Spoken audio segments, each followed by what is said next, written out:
अब जिस हिसाब से बॉडी में चेंजेस हो रहे हैं, मुझे ऐसा लगता है कि उसी हिसाब से हमें थोड़ा सा वर्कआउट को भी एडजस्ट करना पड़ेगा। कहीं ना कहीं अंदर से लगता है कि मेरा पोजिंग रूटीन अभी भी सेट नहीं हुआ है। सो यह है डेडलिफ्ट का tutorial for beginners, but it's high time now कि मुझे ये सब चीज़ें भी स्टार्ट कर देनी चाहिए।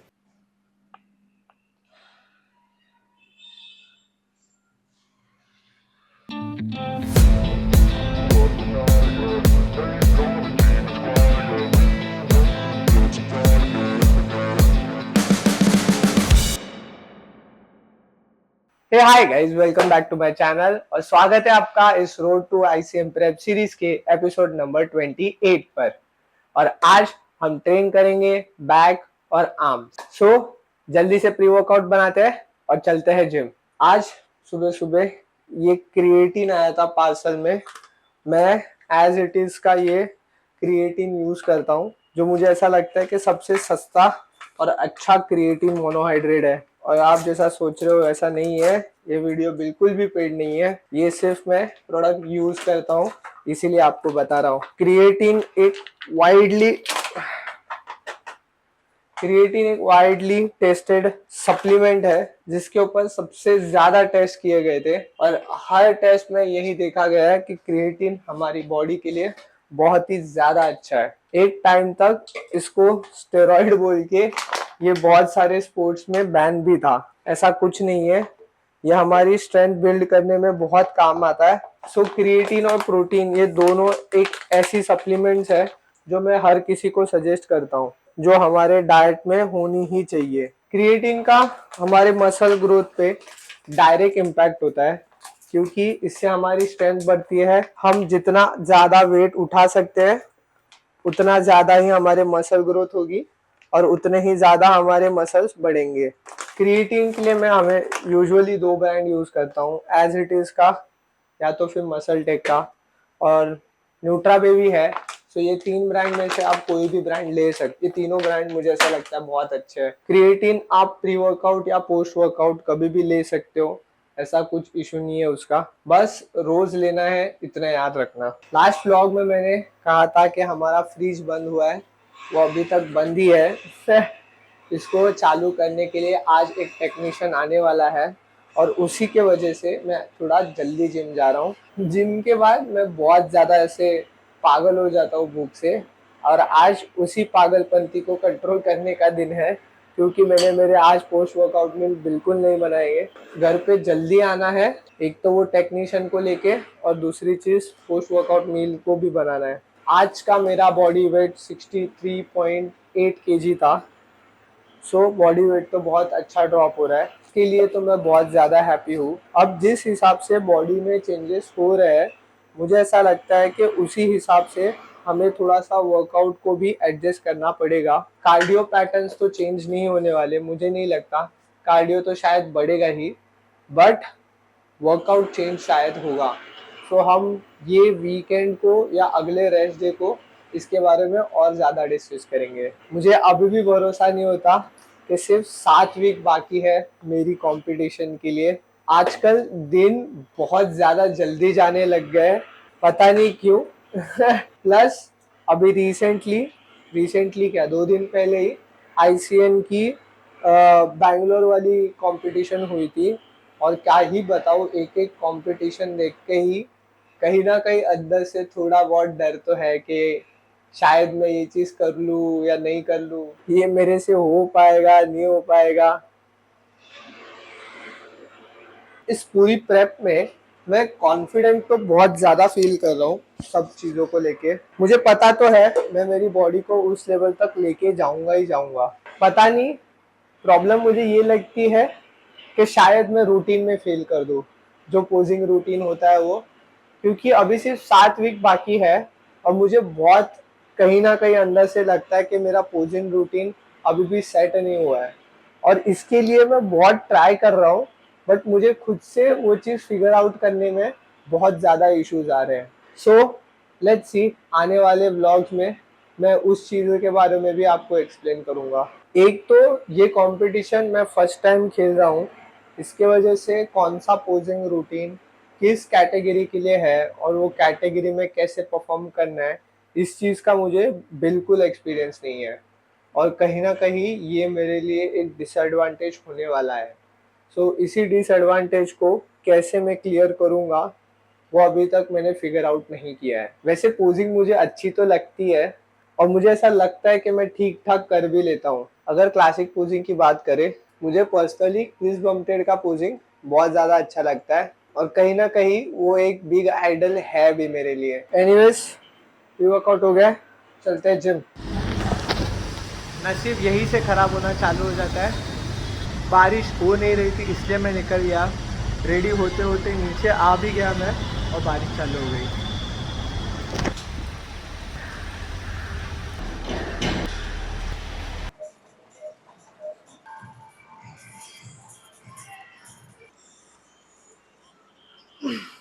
सो बेसिकली एक डीजे है ओजी यूजी करके, और उसका एक सॉन्ग है अलाइव, जो मुझे बहुत अच्छा लगता है और मैं आपको सुनाना चाहता हूँ।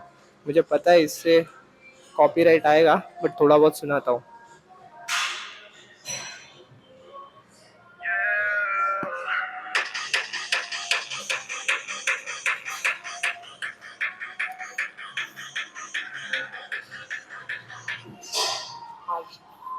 हार्ड स्टाइल जॉनर का सॉन्ग है जो मुझे बहुत अच्छा लगता है।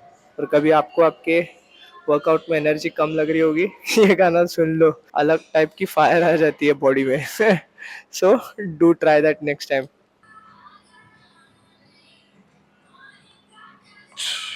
लास्ट टाइम मुझे इंस्टाग्राम पे कमेंट आई थी कि डेडलिफ्ट कैसे करते हैं। सो ये है डेडलिफ्ट का ट्यूटोरियल फॉर बिगिनर्स। डेडलिफ्ट करना बहुत इजी है, इसको कॉम्प्लिकेटेड बिल्कुल मत करो। मैं आपको 5 क्यूज बताऊंगा, सिर्फ वो 5 क्यूज दिमाग में रखना। That's it. पहले तो बार स्ट्रेट होना चाहिए, जो स्टैंड रहेगा वो हमारे शोल्डर विड्थ से सेम रहेगा हमारे लेग्स का। ओके, और लेग्स है थोड़े से आउटवर्ड्स रखो, थोड़े से, ज़्यादा नहीं। उसके बाद फर्स्ट क्यू है, हमें हमारी शिन को बाहर से टच नहीं करना चाहिए, उसमें थोड़ा सा गैप रखो, ज़्यादा नहीं, थोड़ा सा। ओके, फिर आते हैं सेकंड पॉइंट पे, और वो है हमारी ग्रिप। ग्रिप आप कुछ भी कर सकते हो, बहुत लोग ऐसे पकड़ते हैं, बहुत लोग ऐसे पकड़ते हैं। मैं आजकल स्ट्रैप्स यूज़ कर रहा हूँ तो आप वो भी कर सकते हो। तो वो हो गया सेकंड। थर्ड पॉइंट ये है कि नीचे कैसे जाना है, और वो बहुत ज़्यादा इजी है। जैसे सीधे खड़े हो, ऐसे ही नीचे जाओ जब तक आपके हाथ बार को टच न हो गए टच। और जैसे ही मैंने बार टच किया और थोड़ा सा मैं चेस्ट अप की, मेरा जो बार है वो अपने आप मेरे पैर को टच कर रहा है। यह हमारा होगा थर्ड क्यू, जो है नीचे जाना और चेस्ट अप। बस, अभी आपको बार उठाना नहीं है, ये सिर्फ थर्ड क्यू है। सो हमारा फोर्थ पॉइंट होगा हमारी लेग ड्राइव और हमारी हिप की पोजीशन।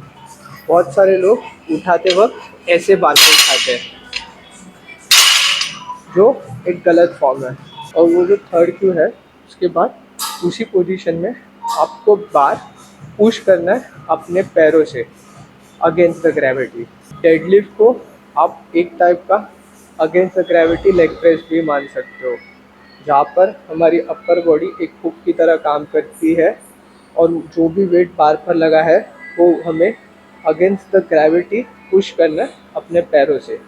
वो होगा हमारा फोर्थ क्लू। फिफ्थ क्लू होगा ब्रेसिंग। जब भी आप डेडलिफ्ट परफॉर्म कर रहे हो, अपना कोर स्ट्रॉन्ग रखना है और बार उठाते टाइम हमारी चेस्ट को अप रखना है, बार को अप रखना है। और ऊपर आते वक्त बार को श्रग, ऐसे मत करो, ऐसे मत करो, बार हमेशा सीधा ही रहना चाहिए और पीछे लेके आना है। दैट्स इट, ये 5 क्लू है। So let's start again.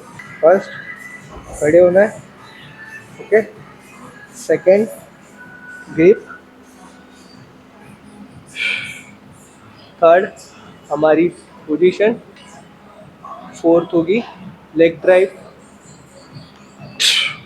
Fifth, हमारी चेस्ट। नीचे आते वक्त भी हमें हमारे लेग्स को स्ट्रेट ही रखकर नीचे आना है और हिप को पीछे लेके जाना है। सेम,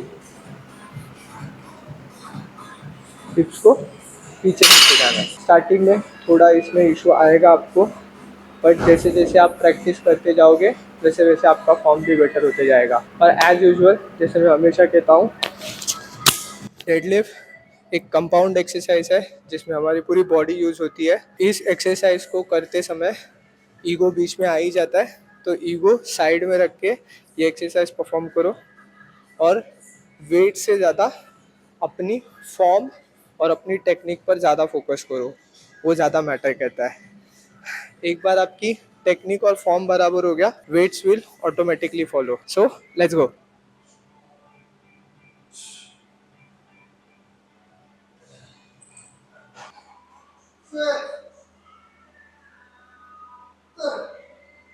मेरी अगली टेस्ट ये एक्सरसाइज पे होने वाली है। डेडलिफ्ट पे तो अच्छा परफॉर्म किया है मैंने, 2 रेप मुझे एक्स्ट्रा मिले। लेट्स सी इस पे मुझे मिलता है कि नहीं कुछ अच्छा खासा।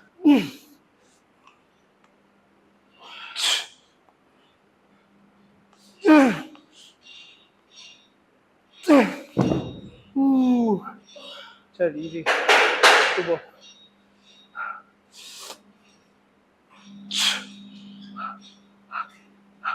सुबह।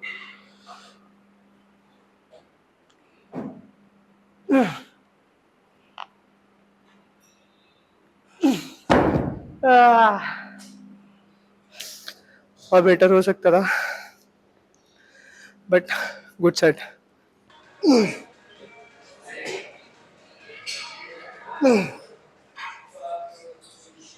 प्रेप में जब से मैंने वी ग्रिप से लैट पुल करना चालू किया है, तब से मेरी जो लोअर लैट्स है उनमें बहुत अच्छा डिफरेंस मुझे दिखा है। सो वी ग्रिप बेसिकली आपके बैक के थिकनेस के लिए और लोअर लैट्स के लिए बेसिकली मुझे ऐसा लगता है परफेक्ट एक्सरसाइज है। आप नीचे आ रहे हो इस एक्सरसाइज पे, नीचे अपने लैट्स को कॉन्ट्रैक्ट करना मत भूलना। जब भी आप नीचे से ऊपर भी आ रहे हो, एकदम स्लोली और एक कंट्रोल्ड वे में ऊपर आना, जिससे आप आपका एक स्ट्रेच फील कर सको अपने लोअर लैट्स पे।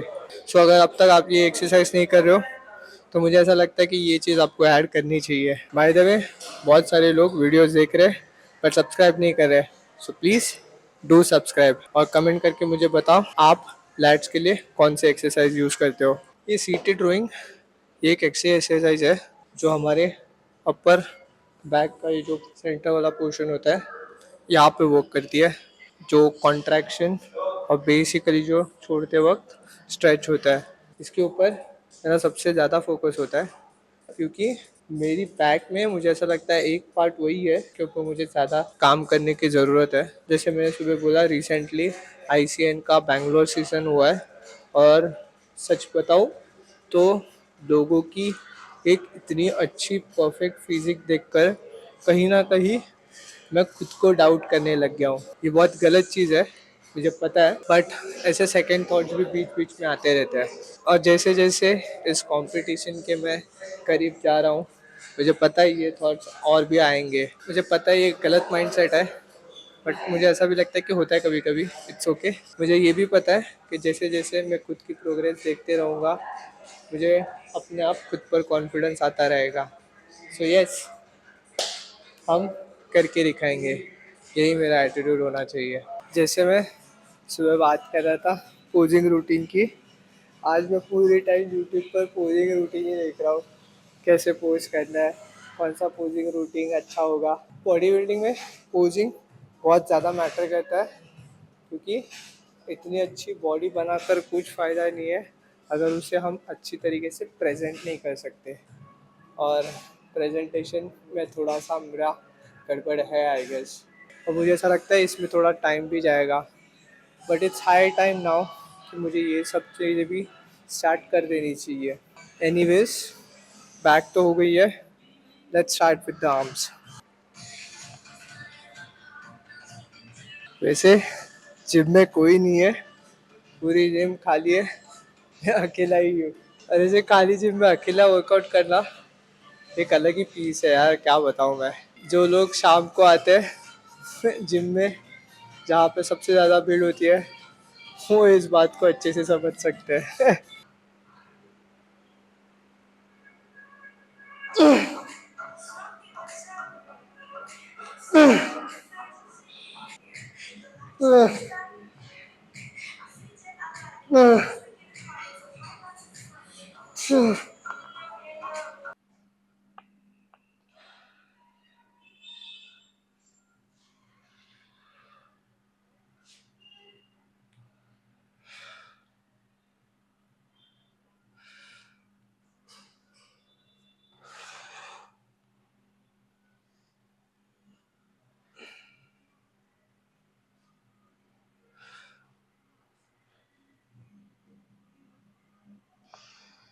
अभी भी थोड़े से इम्प्रूवमेंट करने बाकी है इसमें, बट ऐसा लग रहा है शायद this might work, I don't know, check करना पड़ेगा। अभी के लिए वर्कआउट तो एकदम अच्छा खासा हो गया है, कार्डियो करते हैं, घर चलते हैं, बहुत भूख लगी है।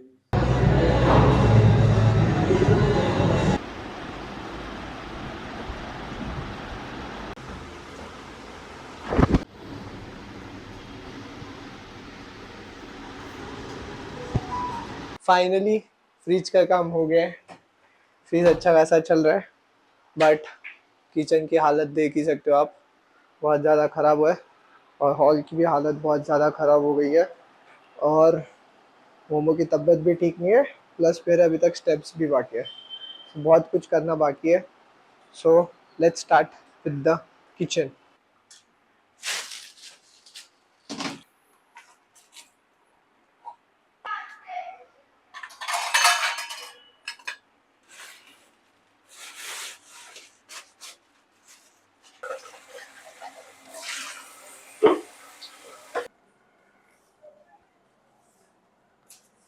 हाय गाइस, अभी बजे हैं रात के 11:10 और मैं आया हूँ मेरी वॉक पर।